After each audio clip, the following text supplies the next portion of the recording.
Good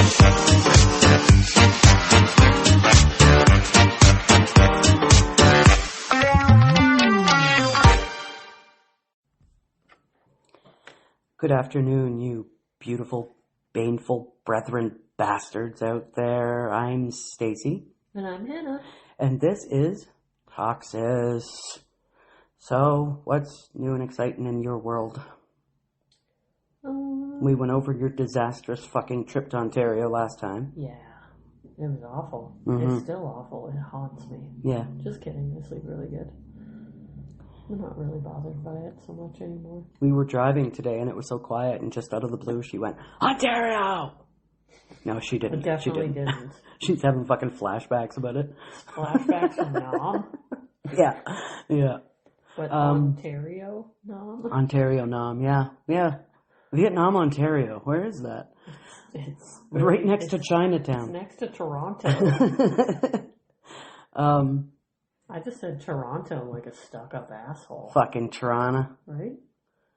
There's no T's in Toronto. It's Toronto. Yeah. I said it incredibly wrong. You were like, Toronto. I love Toronto. I don't love Toronto. No, I don't like Toronto. Actually, though, Toronto was really good to me during the whole airfare fiasco, and Edmonton was actually worse, which was a surprise. I kind of figured Toronto would be worse. But well, the way fucking Alberta's going right now with all the Maple MAGA bullshit. It's awful. It is awful. But I mean... But only 17, the last I heard, only 17% of people in Alberta want to separate, so... Perfect. Let's let Quebec do the separating. No one's going to be allowed to separate. Yeah, but they take the most equalization payments, so go ahead and not be part of Canada anymore, because then you'll all starve to death and die, and we will have money. $11 billion is projected for 26-27. Billion. It's very, very hard to leave a country. It's very, very hard to just become a sovereign country on your own. Like, there is a lot to do to become a country. But everybody's just doing whatever they want. Countries are doing whatever they want. Presidents are doing whatever they want. No, I mean, like, to set up a brand new country, you need... Oh, infrastructure, healthcare, plans, all that good stuff. Oh, yeah, Trump's doing whatever the fuck he wants. Yeah, like literally willy-nilly attacking fucking everybody and being full retard. So he's making it look like, you can just do whatever you want. And well, he's going fucking senile, man. Like, I don't know when people are going to come to the conclusion that this dude ain't thinking straight. Shouldn't there be an election soon? I already told my gaming buddies from Georgia. I texted them the other morning and I was like, look, my dudes. The midterms are coming soon. Yeah. But he's got 3 more years in office. I was like, look, my dudes, if the U.S. invades Canada, you're going to need to adopt me and look after me, because I don't know what I'm going to do. If the U.S. invades Canada, they are in for a fucking world of hurt. And I don't mean just from Canada. We're Canada. Everyone fucking loves us. Except the States. But nobody likes them anymore. I mean, I like a few people there. I mean, it's terrible that nobody likes the States anymore either, because the majority of the people there are good people. So... just not that bright. It angers me. Yeah, well, their education system, leaves a lot to be desired. Have you seen ours? It does too. It's better than theirs. I know, but the education system for all is piss poor at best these days. Europe has really good education. Yeah. Mm-hmm. I have to say.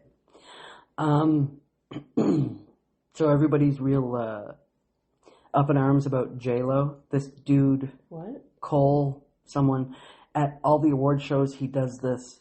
They're called glam bots, and he does a thing with a camera where you film it, and it's normal filming, except the camera moves really fast, and then it shows it in slow motion, okay? So all these stars were coming up to him to get this done because he's at all the award shows. Big stars, too. And they're like, hey, how are you doing? And hugging and stuff like that. She walked up, straight face, didn't say a fucking word to him, turned around, because J-Lo's ass, turned around, did the pose thing, and then just walked away. Like, wow. You can't. You didn't realize she's an asshole? I did, but I mean, like, come on, man. You see all the other big stars, bigger stars than you. Thank you very much. I guess. Fucking Gaga went up and gave him a hug and everything. I guess she's not still Jenny from the block anymore? No, she's Jenny, what a cock. Wow, super grown up. Fantastic. You show her. It was the worst thing I could think of that rhymes with block. Yeah, when it comes to shit like that, I'm like 12. So, what are you going to do? I'm a 12-year-old boy. What a cock. Yeah, other than that, there's not much going on. Just a lot of shit happening in the States, like, so reminiscent of 1930s and 40s. Yeah. Germany and the European countries he took over. Yeah. Mm-hmm. And now Trump's calling himself the fucking president of Venezuela. Jesus fuck. Just die already. Stop. Like, fuck, man. Just fucking stop. But now that he's talking about invading Greenland, like physically, there's even Republican senators that are like, dude, we gotta impeach this motherfucker. Yeah, like you need to make it stop. Yeah. Before you destroy your reputation so badly that nobody will deal with your country ever again. Yeah. Well, even what this administration has done, it's going to take Well, they already talked about pulling out of NATO, didn't they? If they invade Greenland, NATO is no more. Mm. So. Jesus. Yeah. Well, that's interesting. All I'm looking forward to is weightlifting again soon. And Trump's death. Well, I don't really wish death on anybody, but weightlifting. Really? If you would have had the chance, you wouldn't have wished death on Hitler? Or Napoleon? Or Pol Pot? I would have. It's not really my place. If it would have come true. If I had a genie back then, if I was alive back then and a fucking genie in a bottle came out and said, what do you want? Kill Hitler. All right. Fucking right. I mean, I feel like maybe we'd be overpopulated by now if things didn't continue to happen. Mussolini, kill it. Stalin, kill it. Yeah. Yep. Anyway, enough with that bleak stuff. I'm just looking forward to weightlifting soon. And college classes. True, yeah. And my birthday. And we're going to try to get some live shows going in our little town, and then maybe we can branch out. And she says we, and I'm like, no. Get our name around. I don't want to be outside in front of people doing things. She keeps saying it, but I'm like, no. I'll give you a couple drinks, and you'll be like, woo! I don't drink. Okay, tequila tailbone. Fuck you, you don't drink. First time I drank in like 5 years, and I almost died. And I drank everything. She doesn't drink since pouring came into style. Right. Okay, so enough of that bleak stuff. Let's get on with this bleak stuff. Ladies and gentlemen, boys and girls, children of all ages. No, definitely don't include children of all ages. Don't let your children listen to this one. We are covering BTK. Yeah. Who's that? Bind them, torture them, kill them. Dennis Rader was his real name, and he was a fucking just like a Rader, moron. Like the football team? Rader. Oh. Yeah. He was an idiot. So like a half-assed radiator. Half-assed everything. This guy was fucking moron. And why is he so popular? Because he's a serial killer. That's the only reason. Have they figured out any leads on the one in the bayou? No, I don't know if that's a serial killer. They were thinking it might have been. Yeah, that's people speculating, but I guess reading more into it, there have been many, many instances of people slipping and falling in there and, like, drowning. Well, it says here from 2 days ago, Texans living in fear of a potential serial killer after nearly 70 corpses were pulled from Houston bayous. I'm not saying that there isn't a serial killer helping with those bodies, but 70 bodies is a lot. In one place? How come no one noticed it before? Right? And like the Green River Killer. Young boys, old women, young black women. Like, I don't see in this That's a lot of different. In this particular article, there's 3 different kinds of people. Just in this article alone doesn't mean this is. Usually they stick to their. Like, white people usually stick to killing white people. Black people usually stick to killing black people. I mean, that's not written in stone. Male serial killers usually have a pattern, though. A particular type that they like. Exactly. So this is kind of all over the place.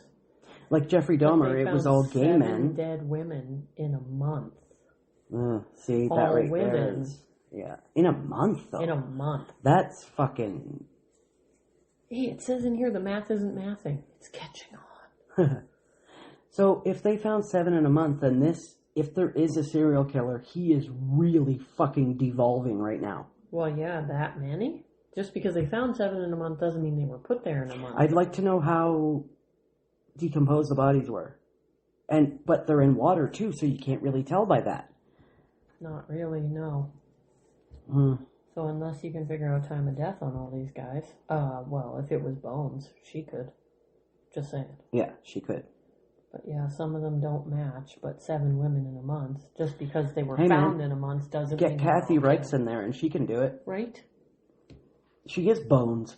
Yeah, so, she is bones. Yeah. Alright, are you ready for this fucking moron? Alright.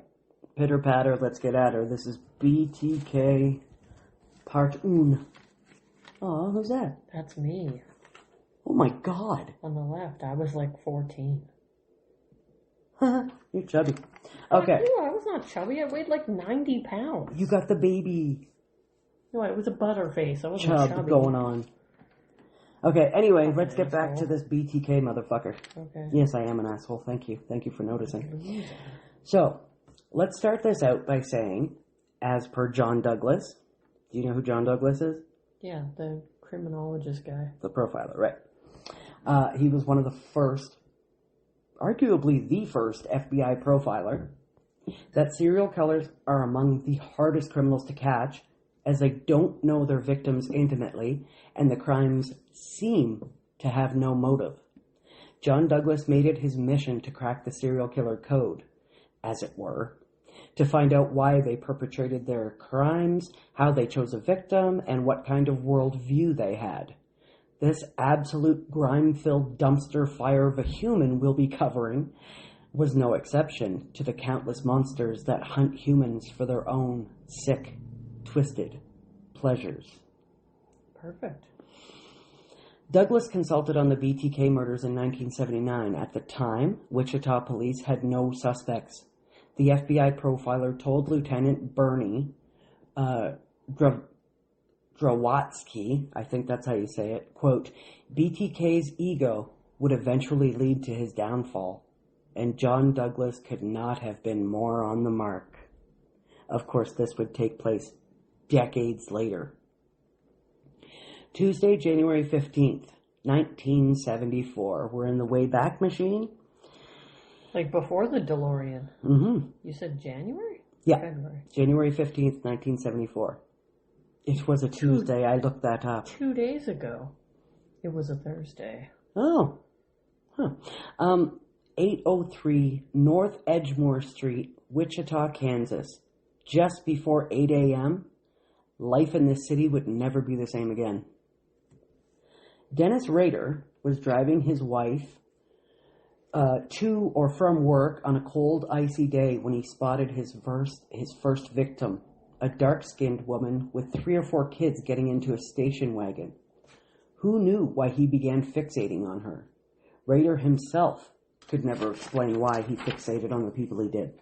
He just did. So he just saw this woman putting her kids into her car and decided that's who he wanted to kill first? Yeah.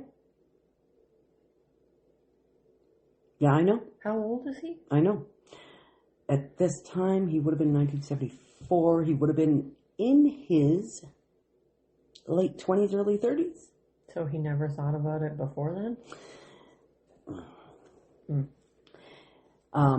You just magically woke up one day and decided you wanted to kill that broad you saw putting her kids in her car? Well, he did just wake up one day and see this woman and say, her. I want it to be her. But he didn't just wake up one day and decided he wanted to kill. Okay. This was near the beginning of January, and this sick fuck only managed to keep his cool for less than 2 weeks. Of course, the way Rader explains it, he was busy doing reconnaissance on his intended victim. So stalking the fuck out of her is what he was doing. Yeah. Which he sort of was, but I will never give this fucking tool any credit for any sort of brain power he may have had. Fucker was a bumbling moron who just happened to live out his sickening dream of being a serial killer. Unfortunately, he did kill people in a seriously disturbing manner, but the way he gets caught is straight out of the fucking idiot's playbook. Rader woke up early on January 15th, 1974, and drove to a mall about 1 mile southeast of his victim's house, about a 19-minute walk. I looked that up to be sure, because I'm weird like that. During his quote-unquote reconnaissance, Rader noted that just before 8 a.m., the woman would be home alone with 3 of 4 young kids. Thinking he could use the kids to make the woman comply was his ultimate plan. He parked at the mall and walked to 803 North Edgemoor Street, where he jumped the fence, the back fence, and then he noticed dog prints. And he almost fucked off because he wasn't expecting a dog to be there. And that sort of freaked him out, right? Because, I mean, dogs, dude. Right? They bark. They bark. Noise, they bite. And intruders. Yep. Yeah. And then he crept up to the side of the house and cut the telephone wire. Rader pulled on a ski mask and tried the back door. Locked. So the asshole waited. Then at about 8:40 a.m., the door opened and a young boy came out clutching a bag of garbage. Rader lunged at the door and grabbed the child, pushing them both into the house. In the kitchen, besides himself and the boy, there was a young girl and a man, the husband/father of the family. Oh, God. His plan was quickly falling apart. This was the Otero family. Joseph Sr., 38, Julia, the mom/wife, 33, Josephine, who was 11, and Joseph II, who was only 9, were home that morning. The surviving children were Charlie, Carmen, and Danny. These were the older children, and they were already at school on that fateful morning. Wait, what? I got Joseph, 38, Julia, 33, Josephine, 11, Joseph, 9? Yeah. Why? All the J's. Didn't you have some fucking brains for other names? Where were the other ones? The other names? Yeah. Charlie, Carmen, and Danny. How many fucking children do these people have? 5. Holy fuck. How old are they? I'm not sure how old these kids were. Teenagers size. Charlie was the oldest, though. I think he was like 14 if these at the ones time. Are 11 and 9? 14 or 15. Something like teenagers. That. They were a close-knit family, and Joseph Sr. provided as well as he could. Julia was the quintessential mom, as her life revolved around her children. There seemed to be a lot of love in that house. As usual, I couldn't find much about the victims because people suck. According to Rader, Joseph Sr. asked if his brother-in-law had put him up to this. He thought it was a prank. That's when Rader aimed the pistol that he had brought with him at Senior Otero's head. Julia screamed and begged the intruder not to hurt them. She explained that they had no money and for him to take whatever he wanted. Rader then told them that he was an escaped convict and he needed a car, food, and money as the cops were after him. Rader would use this ploy again because he wanted his victims to feel like they had a chance to get out of the situation alive. Oh, so he doesn't plan on leaving. He's lying to them. Oh, yeah. Oh. Yeah. This lie did ease Joseph's mind, and he instructed his family to settle down because everything would be okay. Clearly, he's lying. Just then, the dog came into the kitchen barking. Rader yelled, "Get the dog out of here!" but don't even think about trying any funny tricks. This guy's a What genius. are you, a 50s gangster? Like, fuck off. Fucking genius. This is an automatic filled with hollow points. You ever see what they can do to someone? What an idiot. We'd be heckling him so bad, he wouldn't even kill us and he'd just leave. Yeah. He would cry. He would leave crying. Yeah. Like, fuck you. God. This is where I want to insert my 2 cents. He sounds like James Cagney in an old 1930s movie. This guy's got hollow points, see? This gun's got hollow points. Like, fuck off. We'll come to recognize that Dennis Rader is a fucking toolbox and a bumbling moron. Still a serial killer and a sick, twisted monster, but a moron none the fucking less. Otero Sr. put the dog outside and added that the dog hated the cold. Rader instructed the family to go to the family room, but then he spotted the back bedroom and ushered them in there. Now, according to Rader, he originally wanted to rape Julia and 11-year-old Josephine. Ew. Then strangle them. She's 11. I know. Gross. However, he thought better of it because he figured he might lose control of the situation. There's a fucking man there. And, you know, these guys are inherently fucking cowards, so. Rader ordered the family to lie on the bed on their stomachs. Then he ordered Joseph Sr. to lay on the floor. He wrapped a large amount of tape around Sr.'s wrists, then did the same to Julia. To attempt to put them at ease, Rader began asking them questions in an even, level tone. He even, at one point, found out that Joseph Sr. was in the Air Force, as was Rader, so they began to banter back and forth about the Air Force. Honestly. Yeah. Men are fucking idiots. Yeah. I know. He asked their names, about their work. Knowing their names made them more vulnerable in Rader's mind, and turned him on even more. What the fuck, dude? He then tied the children's wrists with cotton cord. He said it was sort of like the cord that was from blinds, that kind of cord, just to give you a little bit of understanding of what they were tied with. Both kids were acting brave, but they were crying and they were, clearly afraid. No shit. You know? Julie said her hands were going numb. So, Rader took the tape off of her wrists and told her to wiggle her fingers a little bit. What the fuck are you doing? Just fucking Why do you care that her hands are going numb? You're going to kill these people. You bumbling fucking maggot.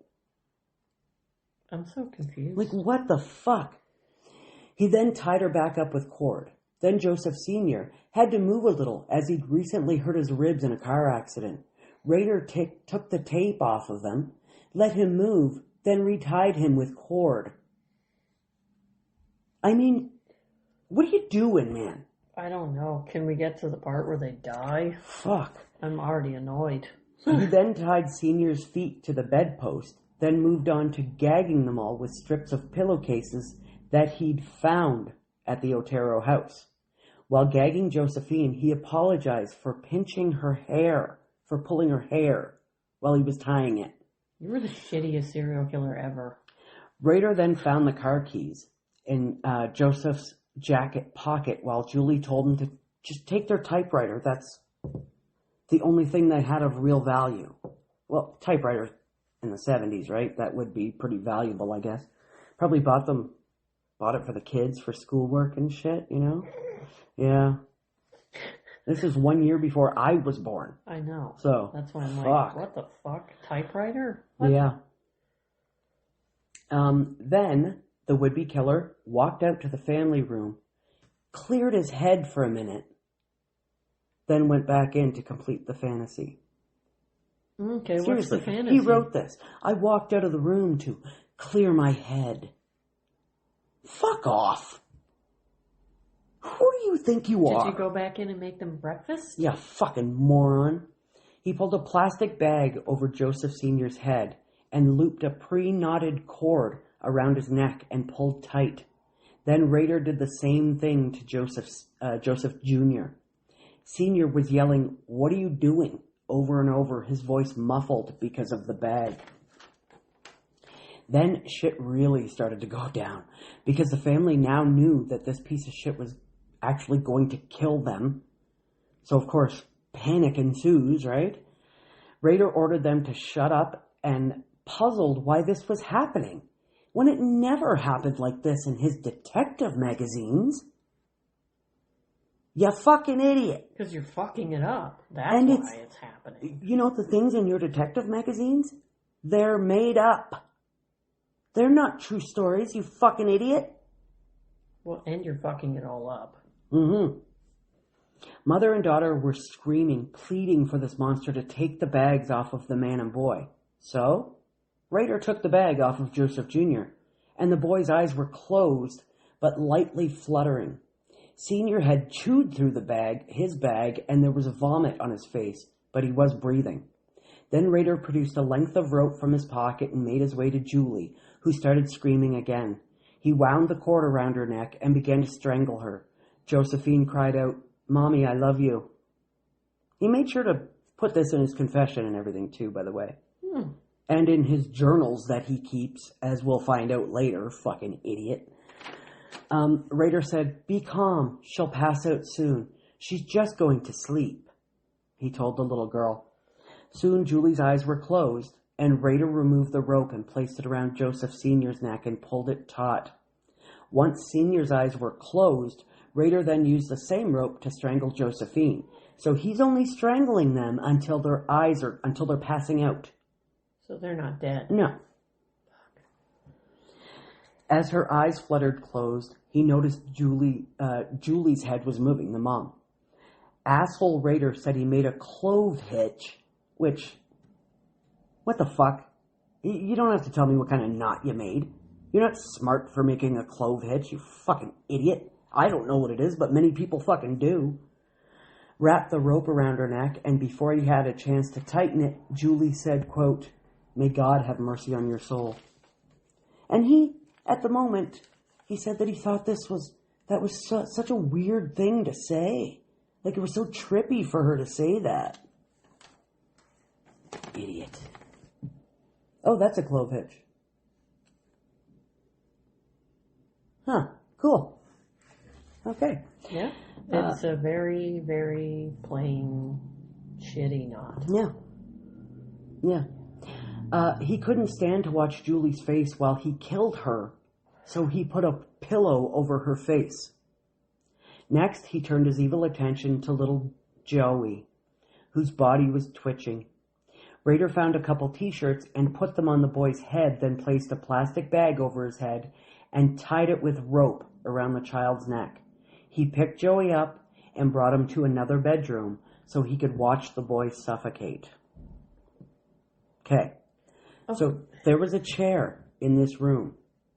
And when the cops and like the crime... a kitchen chair or like a it recliner? It would be sort of like a kitchen chair because it had just 4 normal legs. So it would be a kitchen chair, that desk chair, something like that, When crime scene investigators got to the house, they noticed that there was it was indented a lot into the carpet. So they sort of figured that he sat there and watched the boy suffocate to death. Okay? Rader said he didn't sit there and watch the kid, die completely. He said he watched Joseph struggle on the bed, then he fell on the floor, and then that's when he left. But why would the chair be so indented into the carpet like that? Well, what if the family had been sitting there before he got there? I feel like... Furniture, once it's sat in a place for a long period of time, does make indents over time. It does. But the way they said it, it was so indented that somebody was recently sitting on it, they surmised. And these are crime scene investigators. I don't know. Yeah, but regular size furniture makes dents in carpets over time, too. And see, my thing is, he confessed to everything. He told everything. And these motherfuckers remember everything about their crimes. he said straight up many times, I did not sit in that chair and watch that boy die. I hate to say it, but I sort of lean to believing him because he confessed to everything else. Yeah, why would you lie about that? All his other depravity. I don't think carpet indents define anything. No. Because I've lived in long-term places, and I've lived in places with carpet, and I've lived in places where there's just from furniture sitting for even a month. Yeah. It'll make a dent. Like Very that. true. Like, so, no. Yeah. If he says he didn't, and he wanted you to know everything, then he most likely didn't. I feel like that may have been someone over the years, perhaps. I can't remember if John Douglas commented on that in his profile, but it almost seems to me like it's someone over the years who read that part and just wanted to make it even more shocking. Yeah. And you don't have to. This is pretty fucking shocking. It's gruesome. Yeah. He's strangling kids. Yeah, exactly. Like, it's already gruesome. Do you need to make it worse? You don't. No. Next, Rader did the same thing to Joseph Sr. Then he was only left with Josephine. He called this, quote, his grand folly, and we will find out why in the 3rd episode. I know, I'm sorry. He didn't rape the mom? He just killed her? Yeah. Rader located the basement. That was the plan. Went down there. Yeah, but he fucked everything up. So Rader located the basement. She's still warm. Went down there and found a cast iron water pipe that ran across the ceiling. He then brought the 11-year-old girl down. Pausing on the bottom step, he laid the girl down and removed her panties and her pants and underwear. Ugh. He took a few moments to run back upstairs and look at the dead bodies and made sure he had left no evidence of him ever having been there. So this little girl is just laying at the bottom of the basement steps and he's fucking... doing his walkabout? Yeah. Checking for evidence and looking at his fucking quote-unquote handiwork and just sick. And this girl's sitting in the basement at the bottom of the stairs with no panties on? Yeah. She's 11. All tied up. Yeah. That's disgusting. Yep. He returned to the basement and brought Josephine to the pipe, where he'd fashioned a noose. He slipped the rope around her neck and suddenly asked the girl if her dad had a camera, because he'd like to record this for posterity. Yeah. Greatest folly. Folly means mistake, doesn't it? Mm. The child said no. Josephine asked what was going to happen to her. Rader replied that she'd be in heaven soon with the rest of her family. Did she get scared? Then this absolute blight on the world pulled the rope and hoisted the child off the ground. And as she was hanging and her little body was struggling, he lifted up her shirt, touched her breast, and began to masturbate. She has breasts? She's 11. For what she had, he was... I didn't get breasts until I was like 30. I started getting them when I was like 10. So yeah, you were probably like 4. When he was done... That's so disgusting. Like, what would make you want to do that to a kid? I don't know. What the fuck? I don't know. When he was done, Rader dashed upstairs, gathered his supplies, then cranked the heat up, because he had read in one of his magazines that the bodies would decompose faster. Oh, God. And that would confuse the cops. So when he masturbated, though, did he get off? We're going to get to that. Where did it go? Because that's evidence. He walked out to the garage, got in the family station wagon, and drove it back to the mall. And there... His fingerprints are not going to be in it? Once there... He was wearing gloves. Once there, he realized that he forgot his knife at the fucking crime scene. Oh my God. So, this fucking complete moronic piece of shit idiot got in his car, drove back to the house. Oh, wait. Parked in their driveway. Oh my God. And then went in search of the fucking knife. He found that he'd left it in the snow when he cut the phone line. He cut the phone line. Does he actually kill any other people? Because he fucked this up so badly. How did he not get caught? There's 6 more victims. Oh my God, that's it? Mm-hmm. He cut the phone line. Remember, he got there just before 8. Yeah. The little boy opened the door at 8:40. He sat there for at least 40 minutes and didn't realize his knife was laying there? Yeah, fucking tool? No, tools are they're useful. He's just the toolbox. Carmen and Danny Otero got home first and discovered their parents and little brother. When Charlie came home, the younger kids said Mom and Dad were playing a prank on them. The kids had taken the rope off of their mother. That was the only thing that was tampered with. Oh, and I think they may have ripped the bag open on Joseph too, but yeah. They're not playing a prank, motherfucker. They're dead. Yeah. When Charlie went in, he immediately knew they were dead. They ran to the neighbors and the police were called. So Charlie, this poor guy, he goes on to have a real fucking hard life. He got really, really addicted to lots and lots of things. He's good now. He's fucking clean and sober now. But this poor fucking guy. And when they got home, they found the parents and Joey. They didn't find Josephine. Fuck. So when the cops came, he was saying, my other little sister is still at school. She's not here yet. Until the cops cleared the house. And then he found out that his other baby sibling was dead in the basement. Hung downstairs. Yeah. I can't imagine. No, I just got goosebumps just even saying that. Fuck. Oh, that's just, yeah. Whew. While clearing the house, the cops found young Josephine in the basement. Detectives were called, and that's when they noted... Oh, sorry, wrong pager. Pager? Pedro? Vote for Pedro. That's when they found the white substance on her leg that had dripped onto the floor and dried. This would turn out to be Rader's greatest folly. Yeah, getting off on a fucking child's leg. Yeah. And though DNA science wasn't a thing then, they did scoop it up. They kept it for all those years. Because he was only caught in early 2000s. Really? Yeah. It took that fucking long? He's such an idiot.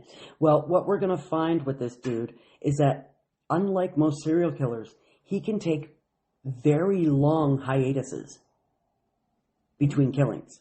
Very long. Like, years long. Decades long hiatuses. How does he have between control? Killings? I don't know. That's crazy. I don't know. That's a dangerous human. Fucking right. After the murders of the Otero family, Rader was super paranoid about getting caught.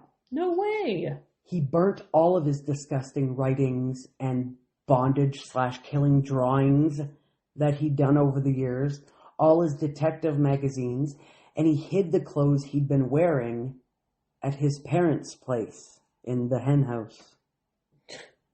I'm pretty sure the hen house was no longer in use. I'm thinking. Well, yeah, if you're hiding shit in there, they definitely don't use it. Yeah. However, by February, after the cops not breaking down his door, he started searching for another victim. Well, that's only a month later? Mm-hmm. Maybe? If it's the beginning of February, it's only weeks. Yeah.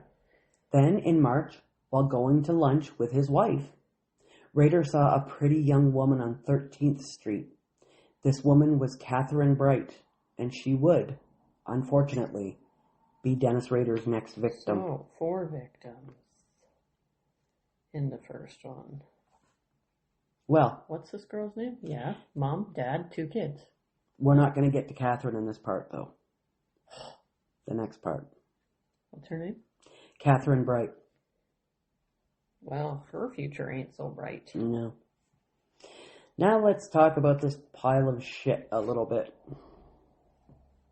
Dennis Lynn Rader was born on Friday, March 9th, 1945. Oh, he's a Pisces. Mm-hmm. In Pittsburgh, Kansas. He would be the oldest of 4 boys to parents William and Dorothea Rader. The parents were strict, but there has never been any mention of any kind about abuse in the Rader household. So he doesn't have a reason to be crazy. William worked as a lineman, I guess, for Kansas Gas and Electric, and Dorothea was a stay-at-home mom. One could argue that she may have had a harder job raising those 4 boys, because apparently they were pretty rambunctious. So Dennis said he felt overlooked most of the time because he was the oldest. Yeah, because you're the one who's supposed to take care of your siblings. So right? You're an extra parent in the middle. It's pretty gay, according to my oldest brother. Yeah. He said this made him feel lonely and detached and made him use his imagination more.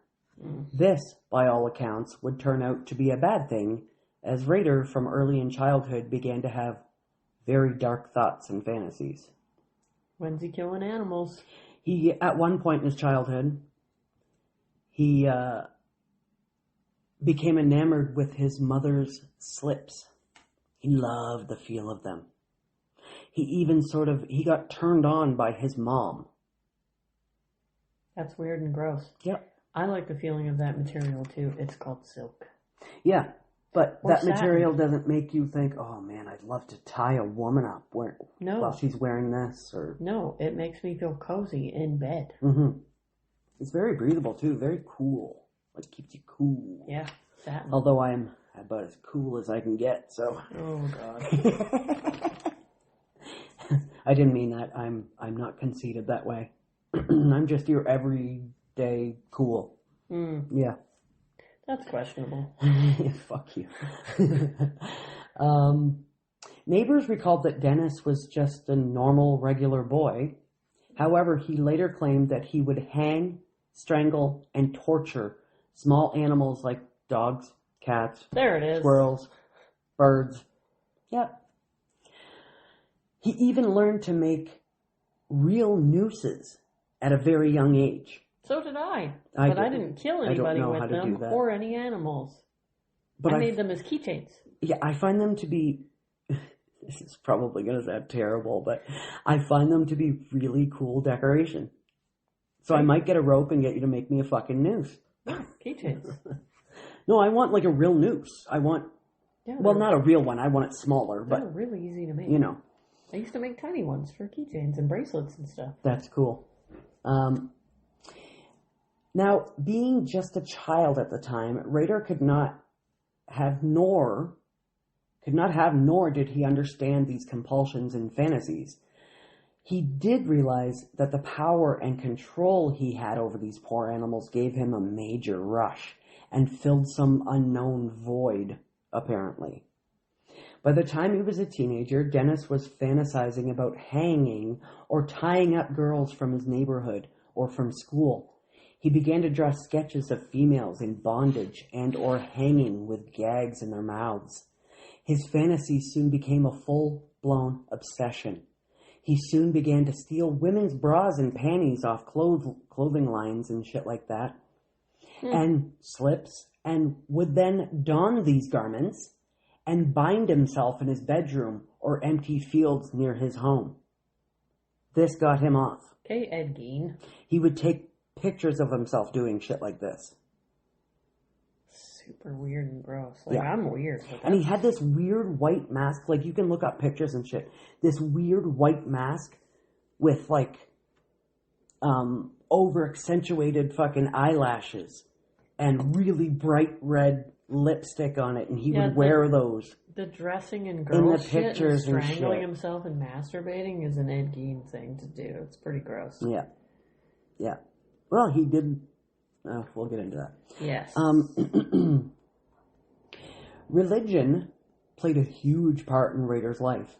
Not because he was a faithful follower, but because it taught him structure and ritual and rules.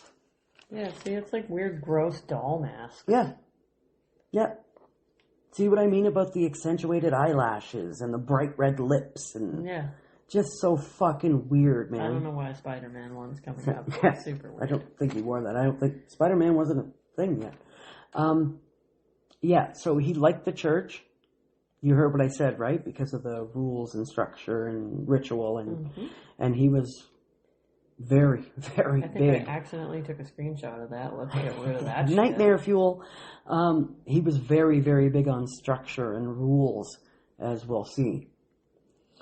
The act of looking pious hid the horrors that he kept inside of his fucking dark, twisted mind. This will be a shock to no one, but Rader was a withdrawn, quiet boy who was, oh, here we go, socially awkward. I'm socially awkward. I don't strangle people. I don't either. I'm extremely socially awkward. But in high school, he presented as a regular kid who did his work, but showed very little ambition when it came to it. He wouldn't go above and beyond, for extra credit or he wouldn't go above and beyond for extra credit or anything. He did what they assigned and that's it. Bare minimum. Yeah. He was probably, I never came upon this or anything, but I'm guessing he was probably like a B- C student. Average. Yeah, something like that. In some things, other things he probably got fucking E's and F's. Fucking idiot. Well, E is for excellent these days, so that's a good letter. E wasn't for excellent when I was in school, that's for sure. It is E now. was for, hey, moron, what are you doing? E is for excellent now. Yeah. Behind all this quote-unquote normal, Dennis's fantasies began to get more elaborate. He would think about stalking and capturing a female victim and having his warped way with her, complete with bondage and rape. His fantasies were the only time he felt powerful and in control. Rader would come to call his fantasy world, quote-unquote, Factor X. What a fucking douche. Later, he would say it was Factor X that was making him do these things. Yeah, he's an idiot. Sack of shit. Like it was another identity, when in reality it was just a stupid name for the horrors he craved. Kansas Wesleyan University had the extreme misfortune of having him as a student for a brief time. However, this fetid excuse for a human couldn't keep up academically, so he dropped out and began to do odd jobs here and there. He claimed he had trouble finding direction, but I like to think he sucked at everything he tried. Yeah, it sounds like it. Yeah. In 1966, Rader joined the U.S. Air Force, where, again, he found structure and discipline. How old is he? 66, he was born in 45, so he was 21. Right? Sure. Yeah, 21. Joined the Air Force at 21. I believe that he could never really think for himself when it came to normal everyday life, so he needed someone to tell him what to do. Well, the Army is a good place to do it. You don't do anything unless you're told. Yeah. So that's pretty good structure if you want it. And we will find later on that a lot of the things he did or thought or wanted to do were done by previous serial killers. So he wanted to do them. He couldn't come up with anything on his own. So he's China of serial killers? He just manufactures the same thing for cheaper? And by the way, later we'll find out that he calls serial killers minotaurs. What? I know, he's an idiot. Oh my god. Also, why are you telling me this now? Also. When he gets a hard on, when he gets turned on, he calls it Sparky Big Time. What a loser. Oh my god, dude. Grow up. She almost physically gagged when I said that. Like, fuck. I know, Sparky Big Time. That's fucking gay. I know. What a fucking loser, right? Oh my god. Like an idiot. I'm so disappointed. I hate him so much. I hate him so much about what he is, but I hate him so much that he's such a fucking moron. He's really bad at what he is. Oh, yeah. Whatever he is. So, even when it came to being a serial killer, he pretty much just copied what others had done. There we go. I got a little ahead of myself. While in the Air Force, he began to read old detective magazines that highlighted misogyny and murder. Very much misogyny and murder. They highlighted. Have you ever seen these old detective magazines? No. Oh, they were horrible. Talking about guys fucking kidnapping women, tying them up, raping them, shit like that, And then the big bad detective guy comes in, you know? Sounds like the book I'm reading right now, where two serial killers are like trying to one-up each other and killing women and boys, and it's fantastic. And that's happened in real life, too. And he continued to fantasize about domination and bondage and control over a woman. To all his peers in the Air Force, Dennis was just another dude. Quiet and ordinary. Good. In 1970, upon his return to Kansas, Dennis married a quiet, pretty, church-going lady named Paula Dietz. They were from the same neighborhood. That's how they knew each other. They moved to Park City, Kansas. Kansas? Why did I say it like that? Park City, Kansas. Is this his wife? Who the fuck do I think I am? Yeah. You're very fancy. I am very fancy today. Kansas. Paula Dietz. D-I-E-T-Z. By all accounts, too, Paula was a very lovely girl. Very lovely girl. What does she see in this douche nugget? Who knows? Maybe there was slim pickings. I don't know. So you anyway, in Kansas? But, I mean, he could talk a big game, too, right? So,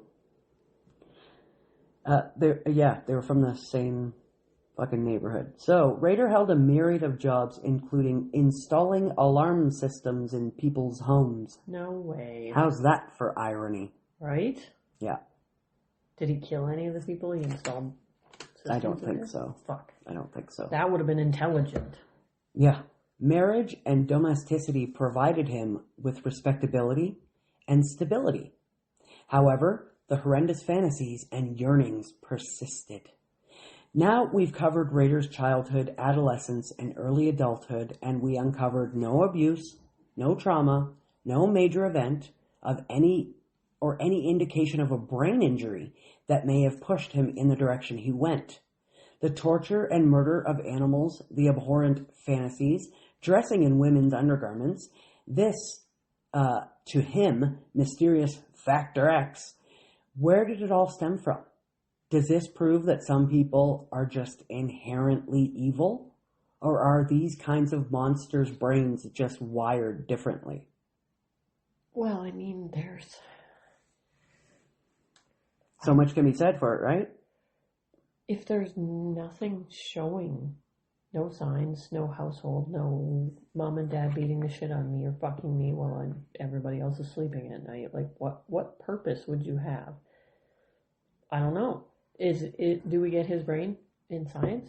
No. Is he still alive? He's still alive. Oh, fuck. Yeah. Well, that's lame. Are we ever going to get his brain? Because, I mean, I can't see him do anything like that, but his wife, his daughter, Carrie Rawson, awesome fucking chick, by the way. She's written a couple books about being the daughter of a serial killer, and I haven't read them yet, but I'm going to. And I was going to say, that should be involved in this. What's she like? What was her life with a serial killer as a dad? She might donate his brain. I could see her donating his brain to find out what the fuck. Well, you have 8 billion synapses in your brain and like 3 trillion fucking electrical patterns happening at all the same time. Yeah. So how do we know? So she said that growing up with him he was a great dad. He took them camping all the time. He was extremely attentive. He was one of the adults in Boy Scouts. He was just fucking awesome with them. So was my stepdad, Gary, who was planning to kill us all in our sleep and had an alter ego that was a woman named Patricia. Wow. It happens. All right, then. He was perfect. He was the perfect stepdad. Took us all to hockey, did everything with us, was the perfect man. And was just like, I'm going to kill you, bitches. Kill us all in our sleep. Wow. It never happened. He died. Ronald DeFeo, settle down. Yeah, he died. Good. Yeah, she said he was like the ideal dad, except he was like extremely strict. Extremely OCD.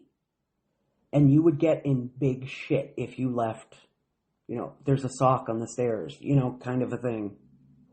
Big shit. You're not that bad. You're very OCD, but you're not that bad. You're not going to ground him for leaving a sock in the hallway that he happened to drop. I'll be like, Dan, pick your shit up.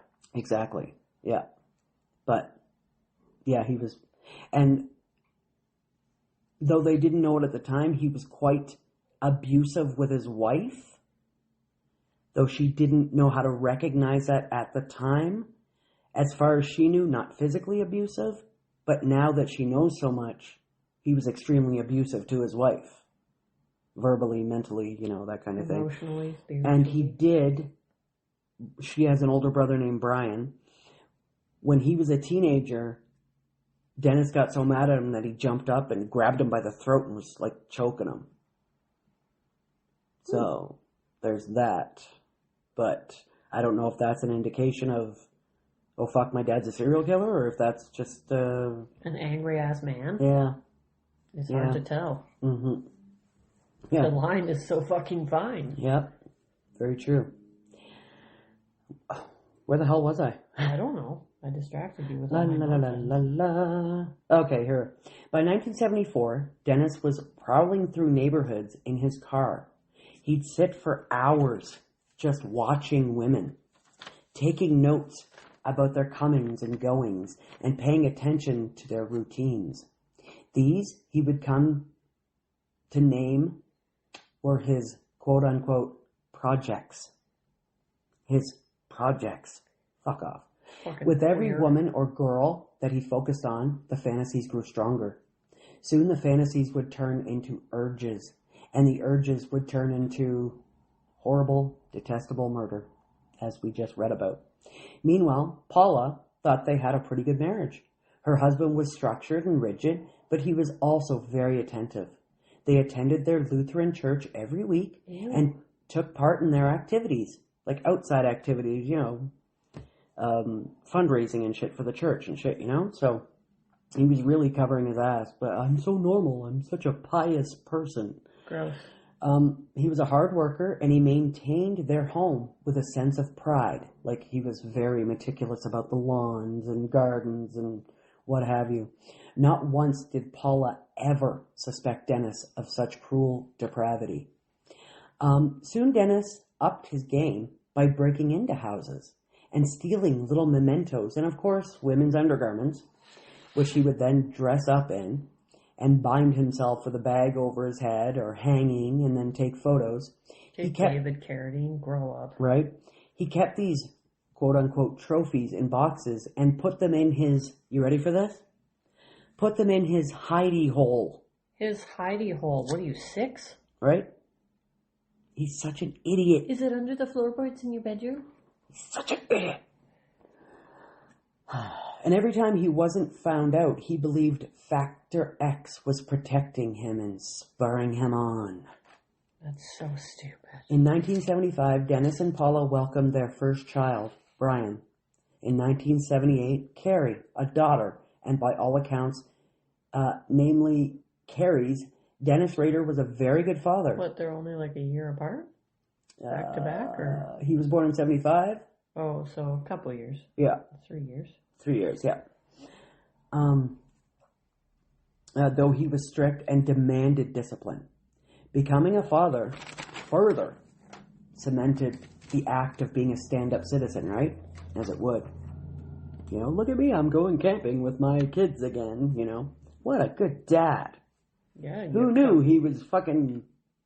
Ugh. You're a neighborhood cookie-cutter douchebag. Yep, pretty much. Sure. Yep.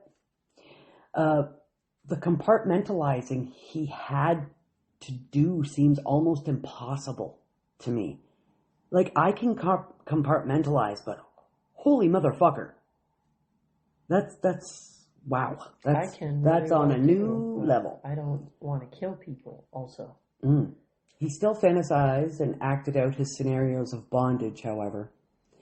The Oteros were the first of 10 murders and literally decades of fear for the good people of Wichita, Kansas, for a monster was in their midst. That's it for part 1. A monster. Motherfucking monster. Yes. Part 1 took up a lot of paper. Part 1 took an hour to get through. It was only 14 pages of of research. That's only. Not too bad, is it? No. No, but we didn't get to Catherine Bright. But we will next time. In March of... Is this in 74 still? It's still in 74, yeah. Okay, so he had his kids after number 2. Yeah, because you said March. And the first one was... That's when he first spotted her, was in March. Yeah. Makes sense. Yeah, this guy's a real fucking piece of work. On the one hand, he's a bumbling fucking moron. Well, yeah, you forgot the knife. You drive back in your car and park in the drive. Are you fucking retarded? Untied them, tied them up again, had to choke them a couple times. Like, what are you doing with your life? And then after the Otero murders, he did say, he got like, you know, one of those squeezing things for your hands? Yeah, for grip strength. Yeah, the grip strength thing. He got one of those because strangling was a lot harder than he thought it would be. Oh my God. He really hurt his hands. Fuck you. Wow. Die in a fire, you fucking piece of shit. You're like the lamest, girliest, shittiest serial killer I've ever heard of so far. And I haven't really heard of him. He's a bumbling moron. I haven't really heard of him. I didn't even know his name. Like, I've heard of BTK. I don't pay attention to anything. I don't watch anything. I don't read anything. So I don't know fuck all about him. In the next episode, we're going to find out. I'm going to tell you right now. I'll let you all in on a little secret right now. Well, it's not a secret if you're telling us. You know how serial killers like the co-ed killer, Ted Bundy. Ted Bundy's classic. The newspapers and shit, they picked that name. Okay? Ken and Barbie killers, Paul and Carla. The news picked that name. Dennis Rader picked his own name. Yeah, Ted Bundy didn't pick that name. Ted Bundy was just Ted Bundy. That's his fucking name. Yeah. Did they give him a nickname? Bundy? Yeah. The co-ed killer. He was called the co-ed killer. Yeah. Okay. I didn't know that. But, yeah, BTK is such a desperate little fucking bitch that he picked his own moniker. Yeah. Yeah, it's the news and cops that do that. Yeah. Mostly the news. In this book that I'm reading, the cops, the FBI investigators, I almost fell off my fucking chair. The FBI investigators and the lead detective are picking the names, and then it's the Barbie killer. That's weird. Usually they just say the unsub. No, they've coined this one the Barbie killer because he's going after perfect plastic surgery blondes. Little model blondes that are perfect in every way. Yeah, usually it's just the news that does that stupid shit to sell newspapers. The other one is the river killer because he's killing gay prostitutes, like men, and dumping them in rivers. Wow, that's very close to Gary Ridgway. Wow. The river killer, yeah. The Green River Killer was Gary Ridgway. The Green River Killer is the one I remember because I watched a documentary on that one. And he was killing female prostitutes and dumping them in or by the river. But this one, he is a talent agency manager, and he doesn't torture them. He just pays them for sex and then leads them somewhere to a nearby wooded area, shoots them once in the face, like right in the fucking forehead. They're dead, or in the top of their head when they're not looking. And then carves out their fucking man parts and stabs the shit out of their junk and then rolls them into a river. He doesn't rape them. He doesn't do anything torturous at all. It's really weird. So the act of the stabbing is what's getting him off. That's his sex. He's using the knife as his dick. The plastic surgeon, or the Barbie killer, he tortures them and plays with them and toys with them first and rapes them and fucks them and, you know. Yeah. Like this other guy's just straight to the point. You die, I stab the shit out of you, I throw you in a river. Yeah. There's no games about it. Like I said to you in the car, he's using the knife as his dick. That's his sex. That's what's getting him off. It must be. Wow, my hands are really dry. Yeah, mine too. It's called winter in Canada. Yeah, no doubt. All right, so, yeah, and just to go on about that, I'm going to let you guys in on the other monikers. Oh, God. That he had? That he had, or that the press had? Did the press ever have one? No, because he called himself, hey, call me BTK, and they were like, all right. Yeah. What would we call him? If we were to decide. Idiot. Well, I don't know. I don't know any of the other murders yet. The something strangler.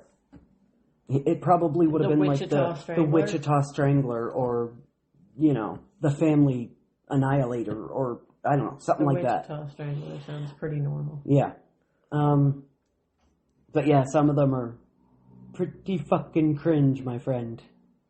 Yeah, you're going to be do like... Do we get them now, or do I have to wait? You have to wait until next episode. Fuck. Yeah. Well, that's bullshit. I know. She hates me right now, but that's okay. I hope you guys don't. Yeah, we've been friends a long time. She'll love me again eventually. Yeah. But right now she hates me. Well, you tried to kill me in a thrift store today. So. Well, I didn't actually try to kill her. I saw a little sticker and it said, if you were a flower, I'd pick you first. And in my warped little head, I was like, wouldn't that just kill you, though? If you're a flower and you get picked, you start dying. Like, right? There's no way around it. So I went up to her and I said, if you were a flower, I'd pick you first because it would kill you.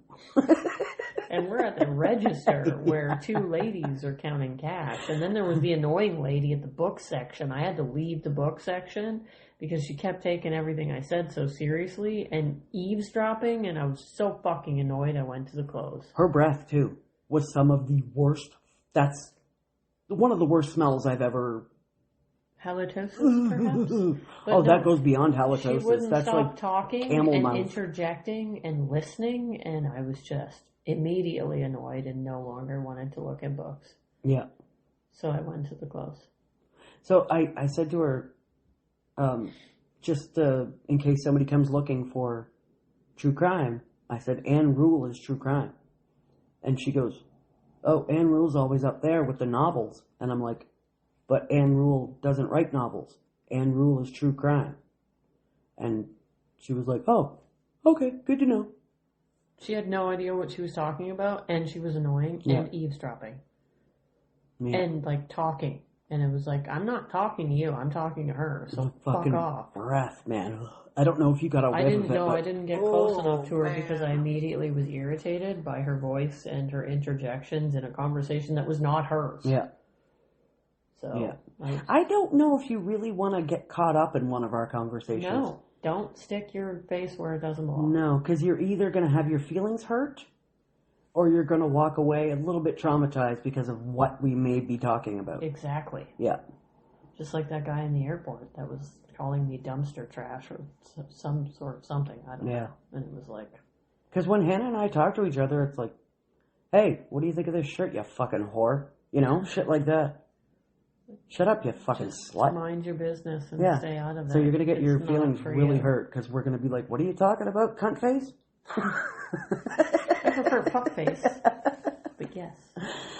Okay, on that note, let's hand it on over to Hannah. Okay, well, thanks for tuning in today. We explored part 1 of BTK and his first 4 victims, the Otero family.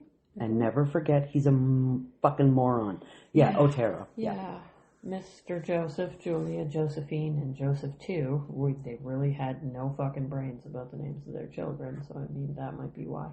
But if Josephine you enjoyed was the show, 11. Joseph Jr. was 9. He was 9, yes, and she was 11. Sad news. Yeah. If you enjoyed the show, please subscribe, follow, and drop us a like. If you would like to help fund our toxicity, jump on over to ko-fi.com/toxispod. And partway through next week, we'll obviously be discussing part 2 of BTK. Yeah, baby. So don't miss it. And as always, don't miss out. We will see you then, baneful brethren. Don't be a bumbling idiot like BTK. Bye.